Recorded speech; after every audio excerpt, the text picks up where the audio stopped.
আসসালামু আলাইকুম রহমতুল্লাহ। সম্মানিত দর্শক, আমি বলছি অভিবাসন ঋণ। বিদেশগামী কর্মীদের সহজ শর্তে জামানতবিহীন অভিবাসন ঋণ গ্রহণে প্রয়োজনীয় কাগজপত্র। প্রথমেই হলো ব্যাংকের আবেদনপত্র পূরণ করতে হবে, 4 কপি পাসপোর্ট সাইজের ছবি দিতে হবে এবং এনআইডি কার্ডের ফটোকপি দিতে হবে। আবেদনকারীর পাসপোর্ট, ভিসার কপি, ম্যানপাওয়ার স্মার্ট কার্ডের ফটোকপি এবং লেবার কন্ট্রাক্ট পেপার যদি থাকে। 2 জন জামিনদারের 1 কপি করে পাসপোর্ট সাইজের ছবি, ভোটার আইডি কার্ডের ফটোকপি, বর্তমান ঠিকানা ও স্থায়ী ঠিকানা, পৌরসভা অথবা ইউনিয়ন পরিষদের সার্টিফিকেট। জামিনদারের যে কোনো একজনের স্বাক্ষরকৃত ব্যাংকের 3টি চেকের পাতা। ঋণ গ্রহণের পূর্বে অত্র ব্যাংকের সংশ্লিষ্ট শাখায় হিসাব খুলতে হবে।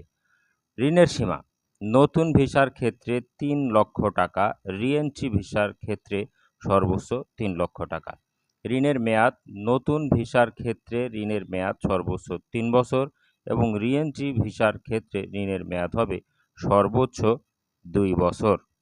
ঋণের পরিশোধ সূচি অর্থাৎ কিভাবে পরিশোধ করবে। 2 বছর 2 মাস গ্রেস পিরিয়ড পাবে। 2 মাসে কোনো কিস্তি শুরু হবে না, এরপরে কিস্তি শুরু হবে। এরপরে আপনি কত দিনের মধ্যে এই লোনটি পাবেন? সর্বোচ্চ 7 কর্মদিবস অর্থাৎ অফিসিয়াল 7 দিনের মধ্যেই আপনি আপনার এই ঋণের টাকা পেয়ে যাবেন। সুদের হার আগে 9% ছিল, এই জন্য 9% লেখা আছে, কিন্তু এখন হয়তো 12-13% হয়ে গেছে, সেই হার প্রযোজ্য হবে। ধন্যবাদ।